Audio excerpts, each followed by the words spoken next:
CSGO came out in 2012 with these requirements, and CS2 has just come out in 2023 with these requirements. Some of these are just the gradual creep of new standards, like the DirectX one, though it's telling that CS2 requires almost 6 times the storage space that CSGO did. We've got the thousands of custom skins to thank for that. We require 4 times more RAM and VRAM, but surprisingly the processor requirements don't seem to have increased much at all. It's gone from recommending a 2-core Intel and a 3-core AMD to 4 threads, which virtually every processor sold in the last decade has had. So these requirements are suggesting that CS2 should be very easy to run. However, my previous video's comment section has shown me that many of you are struggling to get this new game running acceptably. Some of you are still on systems that were probably handed down to you from your grandparents when they upgraded to Windows XP, and it's no surprise that you're running CS2 at slideshow frame rates. But some of you are on systems that I'd expect should be able to run CS2 and even CS3 perfectly well. So if you're struggling to get the game running acceptably, then I'll start this video off with a Valve please fix, and now we can get onto the analysis. But let's take a look at what we were all using when these games came out. The Steam hardware survey doesn't show historical data, but the Internet Archive does, and it contained all of the data needed to compare PCs in 2012 with how they are now in 2023. Some things haven't changed too much. In 2012, 57% of people were using Windows 7. These days, 56% of people are using Windows 10. Virtually identical there, even if the Windows edition has changed. But the stories behind the scenes are very different. In 2012, the market was fragmented between Windows 7, Vista, and the even older XP, kind of like Counter-Strike's player base was at the time. You can even see hints of the soon-to-be-released Windows 8 bubbling up in the background. And then there are some people on Mac and Linux, but who cares about that? Move forward to today, and it seems like Microsoft has gathered their user base together onto the same operating system, if it wasn't for the current and understandable transition as people go from Windows 10 to Windows 11. Although I am surprised that almost 40% have moved already. And I'm surprised that Linux users make up such a small percentage, given how many people tell me that they're running on Linux. And also because Steam Deck runs on it, which suggests to me that it's a secondary unit for most users out there who are perhaps using a more powerful Windows-based PC most of the time, which this hardware survey has picked up on. Comparing system memory is eye-opening. I would have thought that most people in CSGO times would have had at least 8GB of RAM, but apparently a third of people had less than 4, and only a third had more than that. Valve didn't even disclose how much, just 5GB and higher. As we can see, CSGO required 2GB of RAM, which means the game catered to almost 95% of users at the time of release. Fast forward to today, and over half of computers have 16GB of RAM, with 32 becoming the next most popular. And very few people have less than 8. So with CS2 requiring 8GB of RAM, Valve are accommodating a very similar 95% of the player base. So it's about as demanding as CSGO was at release. VRAM being how much RAM your video card has, hence the V. In 2012, 33% of people had less than 1GB of VRAM. Less than a gigabyte. Unbelievable. When making this video, I kept accidentally typing gigabyte instead of megabytes because I'm not used to measuring VRAM in such small quantities. Yet in 2012, very few people had more than 1GB of VRAM. Fortunately, CSGO's requirement of having at least 256MB of VRAM saw to it that over 97% of players at the time could play it.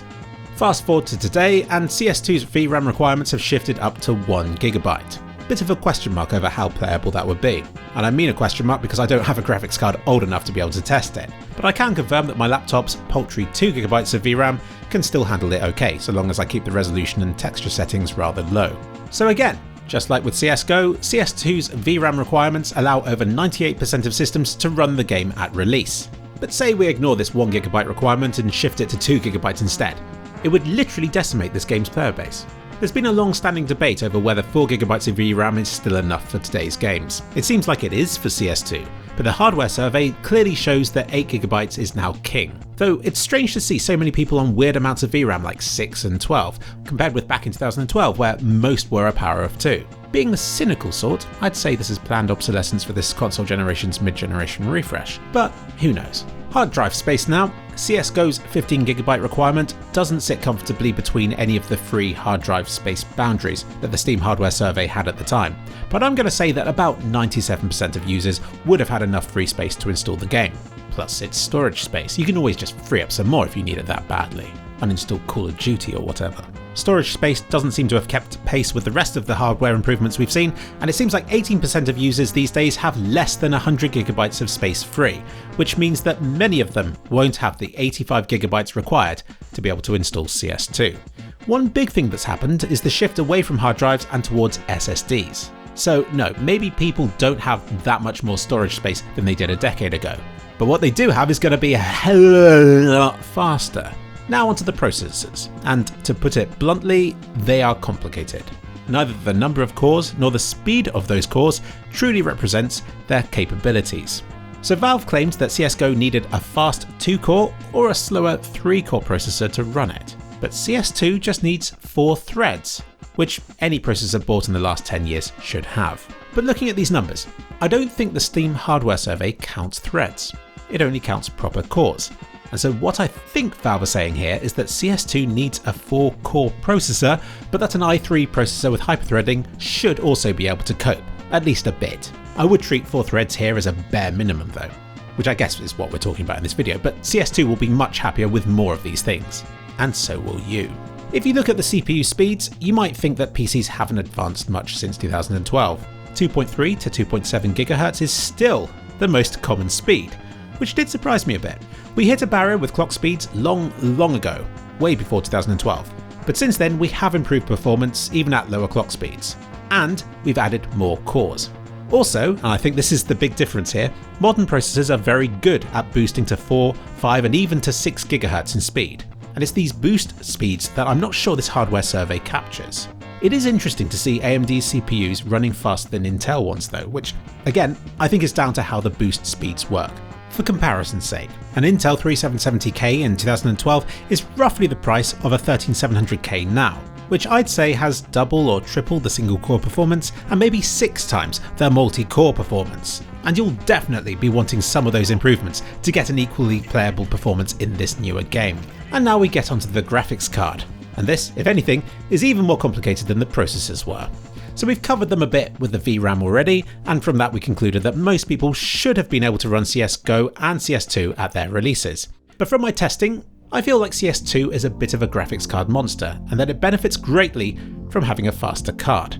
Today's most popular card is the not very powerful but still a bit capable GeForce 1650 series, even if it does only have 4GB of VRAM. Yet look on in horror as I reveal that, in 2012, the most common graphics card was onboard graphics.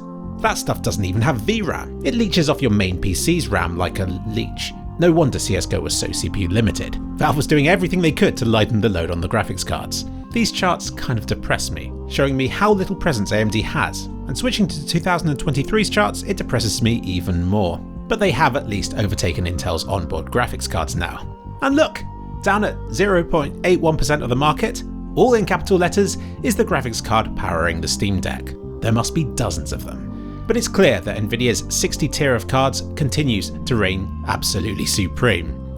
Today, this means buying the GeForce 4060, which will set you back a whopping $300. But back in 2012, this tier of cards would only cost, okay, accounting for inflation, that's actually not that much less.